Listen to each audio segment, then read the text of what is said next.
I am thrilled to have sitting to my right here, a two-time Academy Award winner of whom I am a huge fan and greatly appreciative of you being here in advance of Hotel Artemis being in theaters near you right tonight, right here on The Rich Eisen Show. Jodie Foster, good to see you. Good to see you too. You bet.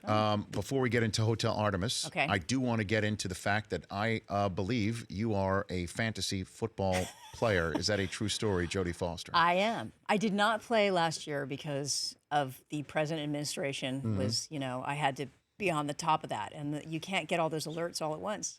It was just too much for me. Too many badges on your phone, too many alerts on your phone. I had to choose. I don't know. I think this year I'm going to choose fantasy for sure. Well, I mean, it's an escape, though, right? I mean, when you I say... would not call it an escape. I would call it a hyper-focused art form. Interesting. Yeah. Fantasy football is a hyper-focused art form. If you're going to do it, you want to win. Okay. Have you been so fortunate to win a fantasy league? I came in second. Who are you in a fantasy league with? A bunch of 16-year-olds. Yeah. You know, who else? Like a random league? Yeah. And I have to say, I do enjoy. None of them will trash talk with me because, you know, you can do that thing where you sort of type in, like, you're going down, or. Right. And nobody will do that. They're just very polite. 16-year-olds being polite in a fantasy.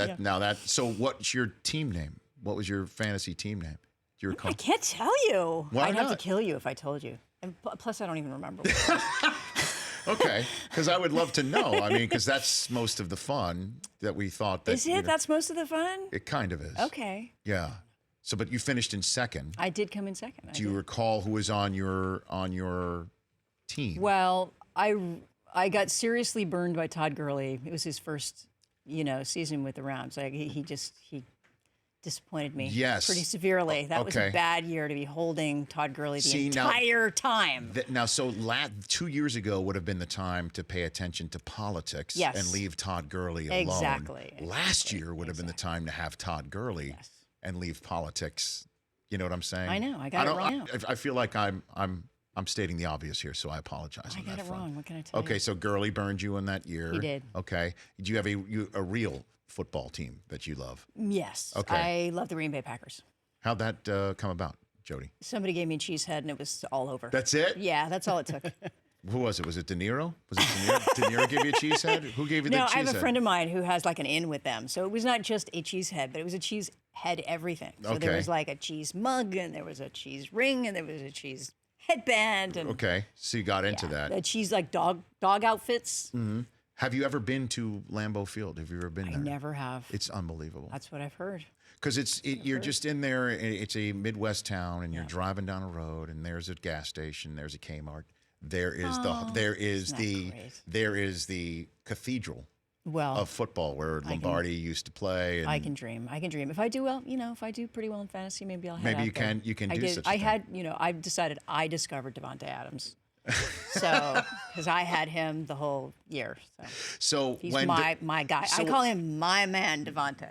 Does he know that you? He doesn't know that. Maybe he'll know it now. Okay. Have you ever met Aaron Rodgers? You ever come across him? Rodgers. I think the two of you, even though we've just chatted just briefly now, I think the two of you would hit it off. You think? I do. Wow. Okay. I absolutely do, because I'm sure he's seen all your films. I know how to chillax. He better not know how to chillax next year. All I have to say. It's true. Cracking the whip. And he is also interested in things other than football.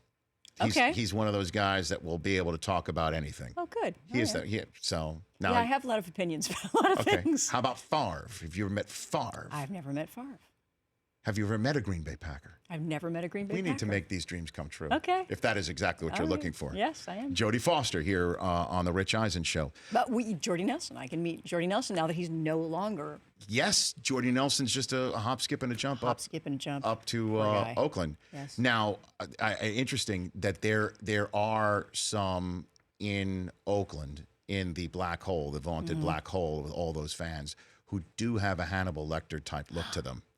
Is that right? I'm saying you might go back down a little bit of memory lane when you see some of these folks out there. Okay. They've got masks. Okay. I don't know what they're like, with a Chianti or anything like that sort of thing. Yeah, well, if it works for the team, it's all good by me. I like it.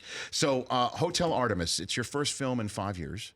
As an actress, As an yeah, actress. I've been directing a lot. Correct. As an actress, your first film where you are in front in 5 years, I should say that.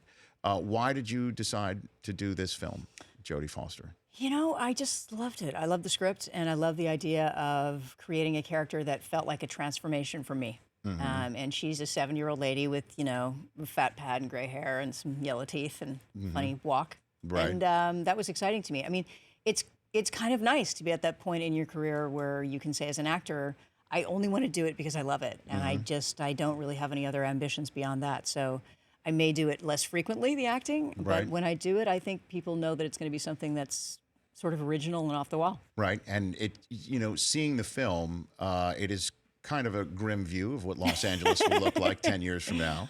Well, science fiction is always a, you know, predestination of where we're headed. So it always knows what our problems are now and asks that question of where are we going. And so this film, although it is a super kick-ass sci-fi, you know, fun film, does ask some questions about, you know, what happens to healthcare when nobody can afford it, and you know, what happens to police brutality in Los Angeles, and what about the water crisis? What are we going to do when we run out of water? So it sort of posits that 10 years in the future. Yeah, it does have sort of a Blade Runner-ish type feel to it, you know, when you see that. Yeah, you know. but a lot of fun as well. Not quite as serious. I know. Well, there's some fun in it and a lot less rain.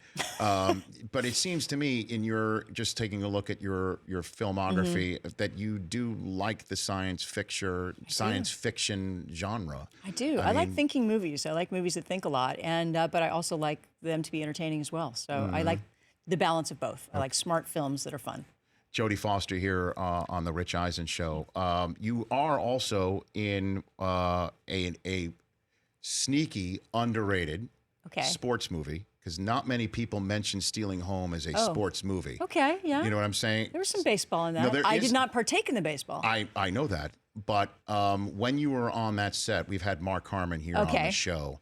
And he talked about how some of the scenes in it are reminiscent of some sports films, but it's obviously more than just a sports movie. Were you aware of the special nature and how it could actually, you know, hit home in that sort of realm? I was a long time ago, and I'm not sure it was the biggest hit that I've ever made.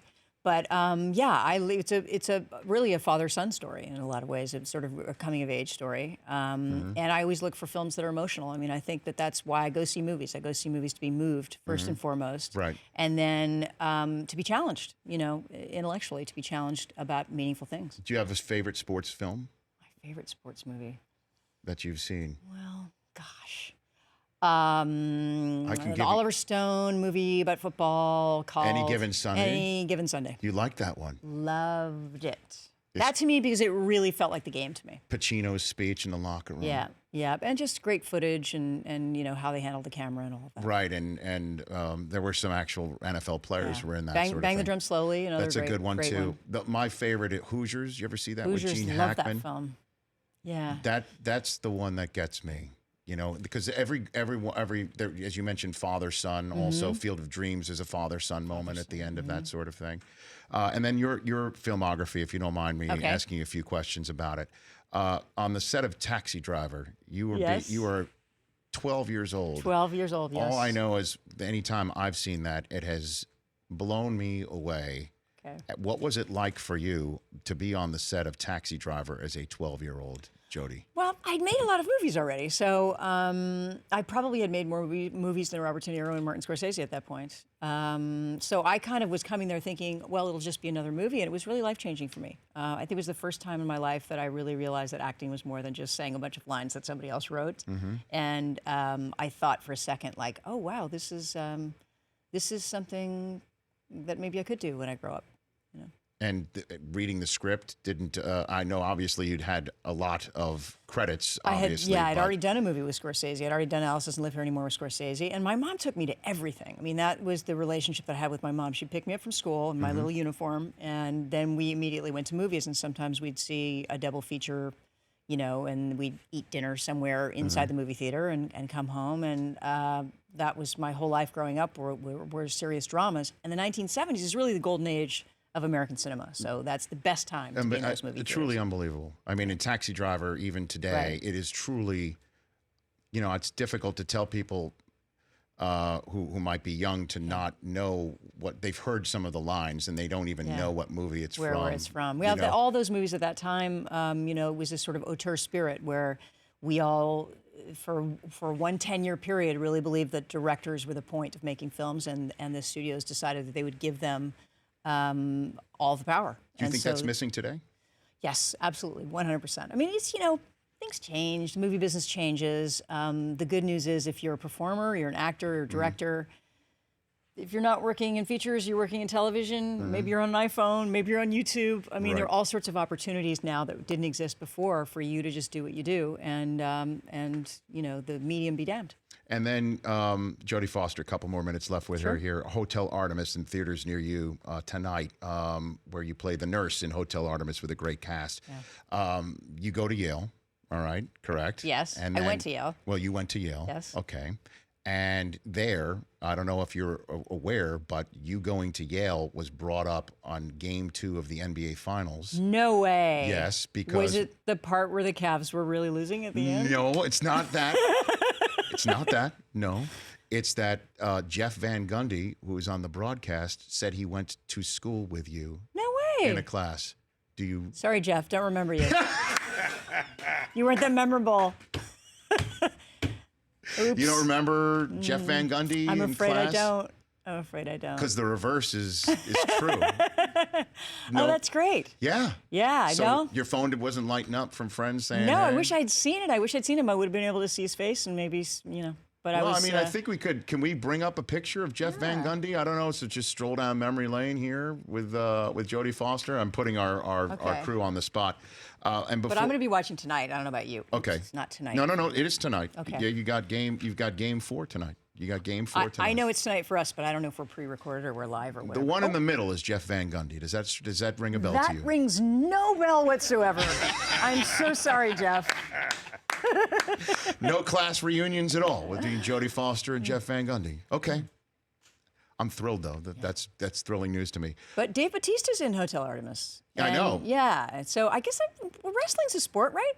Oh, my gosh. Right? That's a sport. There's no doubt. But he's one of those who have now, he's turned the page on that. Yeah. I mean, he is amazing career. He has now turned the page where I think he's many people are more familiar with him and what he's done, Guardians of the Galaxy, and obviously what's going on. What was it like when you were first met him? Fun. Did you give him it's a great relationship in the movie. He plays we have this sort of mother-son love story in the movie where, we're always picking on each other and saying mean things to each other. And then in the end, it's, we have that sort of big heartfelt embrace where his giant tattooed bicep is in my face. Did you give him any grief at all on the set? He says I gave him grief. I don't remember giving him grief, but apparently the first thing I said to him, which apparently I repeated over and over again, is, you're not that big. I thought you'd be bigger. You're not that big. He is big. He's 6'6". He's not. Yes, he is. No, he's not. That's what he's listed. I don't know if it's one of those sports things. He's not 6'6". No, he's not. He's like 6'2". He's like 6'2", which is tall. If you've ever seen me, you know 6'2" is tall to me. I gotta really look up to 6'2", but he's massive. So what you're saying is that WWE might be lying in its guide, is what you're saying. Yeah, that's what I'm saying. We got a shot right now of you on screen with him. What are you listed at I'm right now in the Yale guide? 5'3". 5'3". Okay. Yeah, and I got my full-on tennis shoes. I got my thick tennis shoes on too. In Hotel Artemis. Yeah. Jodie, I really appreciate you coming on the show. Thanks for hanging out here. Check out Hotel Artemis again in theaters near you tonight. What an incredible cast. Sterling K. Brown, who's phenomenal. Yes. Jeff Goldblum. Jeff Goldblum. It's always great seeing him. Jenny Slate, Zachary Quinto, and Dave Bautista, just to name a few, with Charlie Day. Good to see you, Jodie Foster. Thank you. Jodie Foster here on The Rich Eisen Show. The Rich Eisen Show, weekdays at noon Eastern on Audience.